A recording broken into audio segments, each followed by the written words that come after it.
श्री गुरुभ्यो नमः। गुरवे सर्वलोकानां विसजे भवरोगिणां निधये सर्वविद्यानां दक्षिणामूर्तये नमो नमः। 12 ज्योतिर्लिंग में केदारनाथ एक ज्योतिर्लिंग है। उसी में पंच केदारनाथ की गद्य स्थान, हिमवत केदार वैराग्य पीठ ऊखीमठ ओमकारेश्वर मंदिर है। इस स्थान महाभारत युद्ध के बाद पंच पांडवों को ब्रह्म हत्या का, गुरु हत्या का, गोत्र हत्या का श्राप लगते हैं। श्राप विमोचन के लिए हिमालय पे आते हैं, लेकिन भोलेनाथ एक जगह पे दर्शन न देकर पांचों केदारनाथ के स्वरूप में 5 शक्तियों से दर्शन दिए।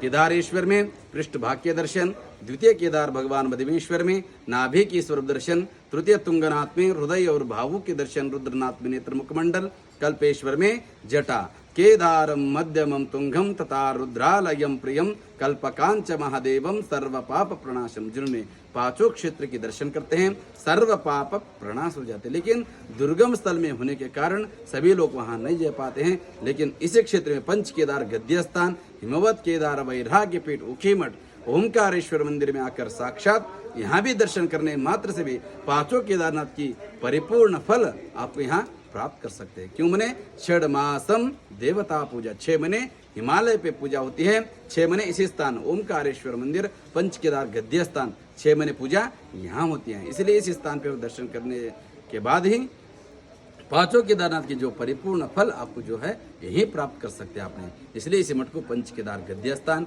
ओमकारेश्वर महादेव कहते हैं। इसी स्थान पे राजा महंदाता ने तपश्चर्या के स्थल है। हजारों साल एक पैर पर खड़े होकर कठोर साधना, कठोर तपश्चर्या करते हैं। तब भोलेनाथ प्रसन्न होकर ओमकार स्वरूप में दर्शन दिए। इसलिए इस क्षेत्र का नाम ओमकारेश्वर महादेव कहते हैं। और इस मठ का नाम उषा मठ भी कहते हैं। उषा बाणासुर की पुत्री थे, श्री कृष्ण के पोते प्रद्युम्न के लड़के अनिरुद्ध के साथ यहाँ विवाह संपन्न हो जाते हैं। इसलिए उषा का नाम से ही ऊखा मठ हो गए, ऊखा मठ से ऊखी मठ हो गया। इसलिए नाम उषा मठ है। हिमवत केदार वैराग्य पीठ है। उसके बाद विषा अनिरुद्ध के विवाह संपन्न यहाँ हो जाते हैं। इसलिए उषा का नाम से ही नामाभिधान हो जाते हैं। पद में अप्रमुख होकर ऊखा मठ हो गए, ऊखा मठ से ऊखी मठ हो गए। साक्षी को 5 केदारनाथ में जाकर दर्शन नहीं कर पाते, इस क्षेत्र में आकर परिपूर्ण लाभ आपको सौभाग्य प्राप्त कर सकते हैं।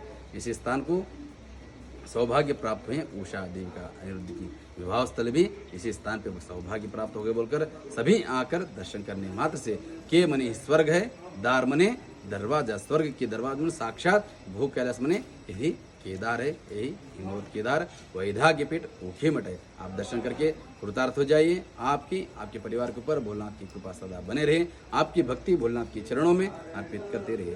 बोले शंकर भगवान की जय। नमामि शरणं। चल जा आए ना। बारिश नीचे हो ही नहीं है।